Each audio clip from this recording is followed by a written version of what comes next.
This video is so long overdue, but I don't care because today I'm going to be doing a review over Mockingjay by Suzanne Collins. Mockingjay was a difficult read. Not in the sense that it was a bad book, but because Collins stepped outside of the traditional everyone walks away unscathed ending.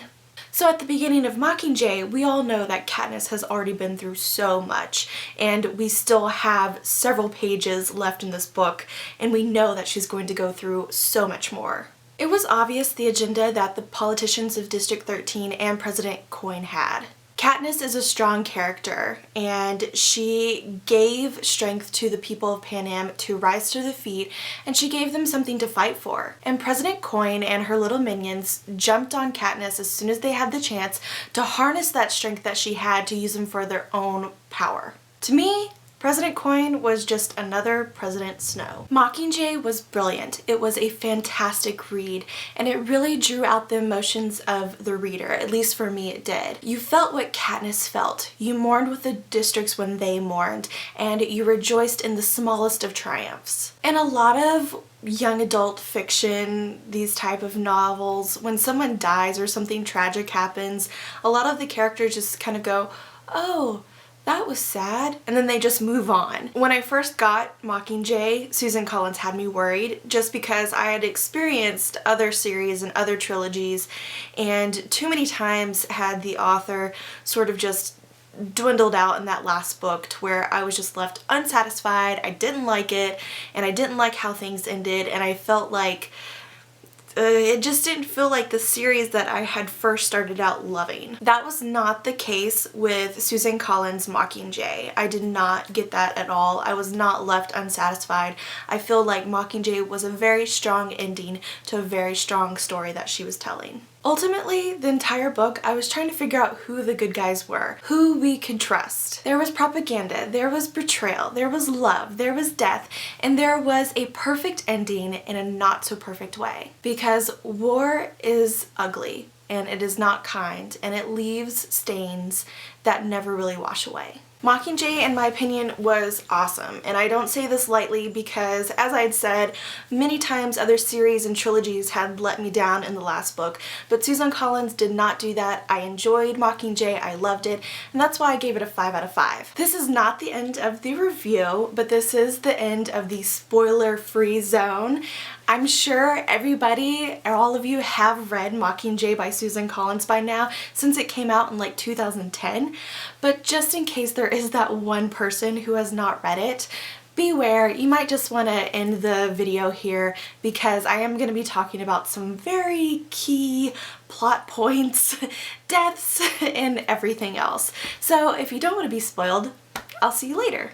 And hello to everyone who has remained, because now we're going to be talking about deaths, we're going to be talking about plots and twists, and all of the spoilerly things that we all know about. Spoilerly, that's a new word. Prim, Finnick, and Cinna. And there were some other people who died, but those are the three main people that I'm going to be talking about, because those are the three main ones that really got to me. I don't like Gale. I really wish he would have died, but you know, we don't always get what we want. And in true Suzanne Collins fashion, all of the characters that we care about die. I'm not gonna lie, I did see Prim's death coming just because of the foreshadowing, but I just didn't want to believe it because in my eyes, I'm thinking, really? You know, Katniss in the very first book basically sacrificed her own life to make sure that her sister continues to live. And in the last book, you kill Prim anyways. So, yeah. But when it was confirmed that Prim had died, I really had to step away from the book. I closed it, I stepped away, I went and got some coffee, came back and picked it back up again. Just because there were just too much feelings going on, too much emotion, and I really couldn't handle it at the time. Finnick. I'm just gonna call him Finn because his name's really hard to pronounce. When Finn died, I cursed and I threw the book. Just because Suzanne Collins had really made us care about his character and the love story between him and Anne.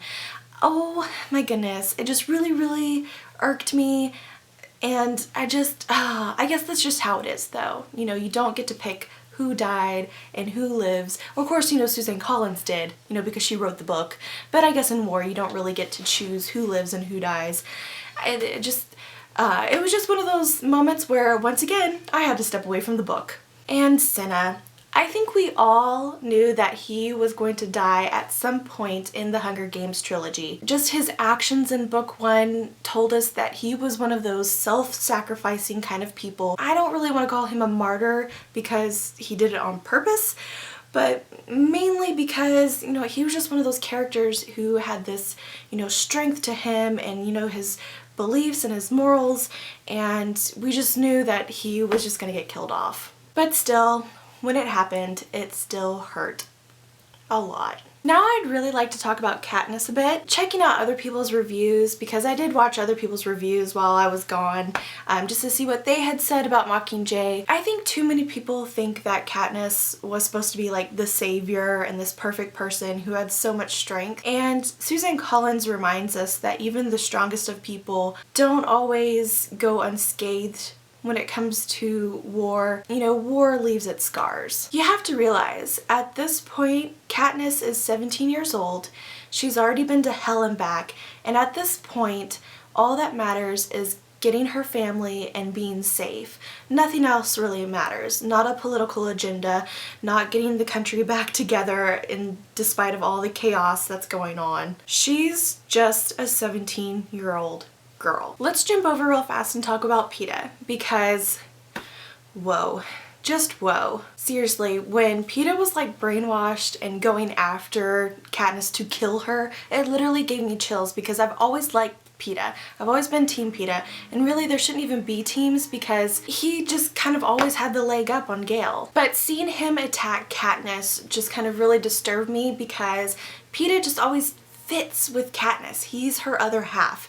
It's just always meant to be. So that was really difficult to deal with. President Snow and President Coin. When one bad guy falls, the next bad guy picks up the torch. I really like the fact that Katniss killed President Coin, because she finally realized that President Coin was behind all of this destruction, and she was ultimately going to be another President Snow. So she made the ultimate decision to take out President Coin and just be done with it. I, for one, was perfectly okay with Katniss's decision, and I think it was the right decision, as crazy as that may make me seem. Katniss had all types of issues.